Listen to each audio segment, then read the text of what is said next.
तो पिछले वीडियो में मैंने बता दिया था आपको कि डेटाबेस क्या होता है, और मैंने कुछ डीबीएमएस और आरडीबीएमएस और डेटाबेस में रिलेशन भी समझाया था। तो एक बार वीडियो का आप जाकर देख ले, कोई कंफ्यूजन नहीं होगा आपको। इसके अलावा मैं आज बताने जा रहा हूँ टाइप्स ऑफ डेटाबेस कितने प्रकार के होते हैं। तो हर तरह के टाइप्स होते हैं। तो hierarchical database, network database, object oriented database, relational database और क्लाउड डेटाबेस, सेंट्रलाइज्ड डेटाबेस और ऑपरेशनल डेटाबेस। तो बहुत सारे डेटाबेस होते हैं, उनके बारे में हम लोग एक एक करके जानेंगे। तो आज हम लोग डेटाबेस का जो टाइप जानने वाले हैं वो है हायरार्किकल डेटाबेस। तो सबसे पहले हम इसी को जानेंगे, उसके बाद नेक्स्ट पेज चलेंगे। तो चलिए शुरू करते हैं। हायरार्किकल डेटाबेस को समझने के लिए एक रियल लाइफ एग्जांपल देते हैं। तो जैसा कि आपको पता है कि मैं रियल लाइफ एग्जांपल से सभी को सभी चीजें बताता हूँ, जिससे आपको हर चीज कॉन्सेप्ट क्लियर हो जाए। और आप मेरे प्रीवियस वीडियो भी जाकर के देखें तो आपको पता चलेगा कि एक एक रियल लाइफ का एग्जांपल देकर के मैंने समझाया है, ताकि आपको नोट्स और वीडियो देखने की जरूरत ना पड़े। तो हायरार्किकल का मतलब क्या होता है? हायरार्किकल का मतलब ये होता है कि एक के बाद एक के बाद एक के बाद एक।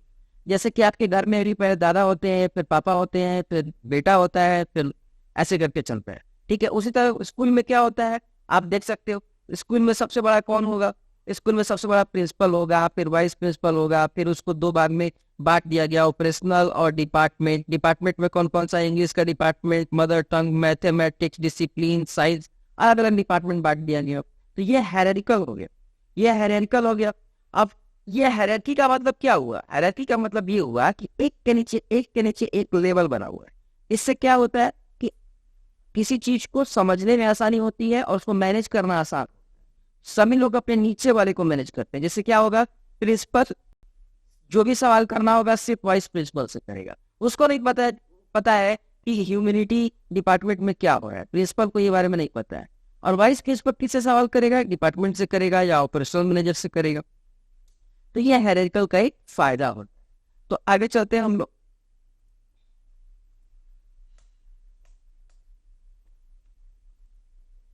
तो ये होता है हायरार्किकल डेटाबेस। हायरार्किकल डेटाबेस समझने के लिए आगे हम लोग पढ़ते हैं कि ये क्या होता है। यूनिवर्सिटी, जैसे यूनिवर्सिटी होता है, यूनिवर्सिटी कैसा काम करता है? यूनिवर्सिटी के अंदर डिपार्टमेंट होता है, डिपार्टमेंट के अंदर एडमिशन होता है यूनिवर्सिटी में, और स्टूडेंट होता है, फैकल्टी होता है, रिसोर्स होता है। तो ये हायरार्किकल काम कर रहा है। हायरार्किकल का मतलब अलग अलग डेटाबेस में अलग अलग चीज स्टोर होके रह रहा है। इसको बोलते हैं हायरार्किकल डेटाबेस। यानी कि आपका जो जो एडमिनिस्ट्रेशन पार्ट है वो एक जगह उसका फाइल रखा गया है, डिपार्टमेंट का फाइल एक जगह रखा गया है। तो ये होता है एडमिनिस्ट्रेशन, सॉरी, हायरार्किकल डेटाबेस, इसमें हायरार्की में चीजों को रखा जाता है। ठीक है। तो और एग्जांपल अगर आप चाहते हैं, तो जैसे आपके फादर है, तो फादर क्या करेंगे? फादर क्या करेंगे कि वो उनको फाइनेंशियल हिसाब किताब रखना है कि हाँ भाई पैसे कहाँ खर्च हो गए, ये है वो है। आपको फाइनेंशियल नहीं रखना है, आपको अपना एजुकेशनल रखना है कि हमको पढ़ाई क्या करना है, खेलने कहाँ जाना है। ये हायरार्किकल है। ठीक है, वो सभी लोग का अपना अपना काम होता है, और उस काम के अनुसार वो एक दूसरे पे वॉच करके एक कंप्लीट काम बनता है। तो अगर हम लोग रियल लाइफ एग्जांपल को हटके अगर टेक्निकल पे आए, तो database follow the progression of data being categorise in rank. मैंने क्या दिखाया अभी? ये रैंक था। अभी क्या दिखाया मैंने? ये रैंक है।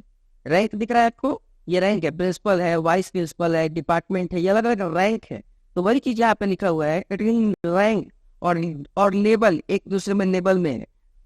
Where in data is categorised based on common point of linkage. Common point, common का मतलब क्या हुआ कि वो कॉमन काम होता होगा। वाइस प्रिंसिपल का काम है कि सिर्फ और सिर्फ डिपार्टमेंट को मैनेज करेगा और ऑपरेशनल को मैनेज करेगा। वाइस प्रिंसिपल को इससे कोई मतलब नहीं है कि यहाँ पे क्या चल रहा है, यहाँ पे क्या क्या चल रहा है। ये डिपार्टमेंट वाले का काम।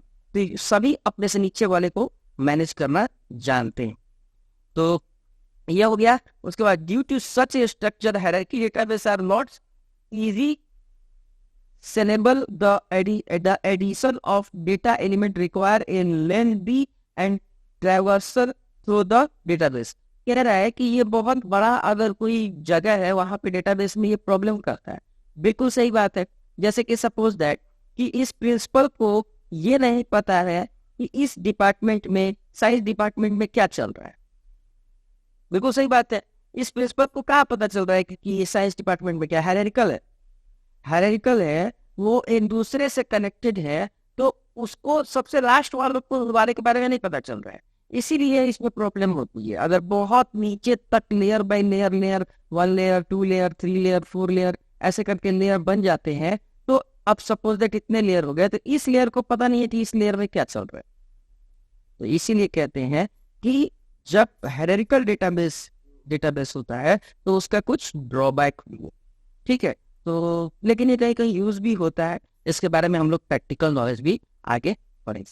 तो ये हो गया आज का मेरा इसका ट्यूटोरियल, और नेक्स्ट वीडियो में मैं मिलता हूँ। और इसके अलावा और भी बहुत सारे बीसीए और बीटेक के और मैं वेब डेवलपमेंट भी, डिजाइनिंग और डेवलपमेंट और डेटाबेस तीनों आपको देने वाला हूँ। तो मेरे चैनल को सब्सक्राइब कर ले ताकि आपको सारा वीडियो 1 by 1 मिलते रहे। तो थैंक यू।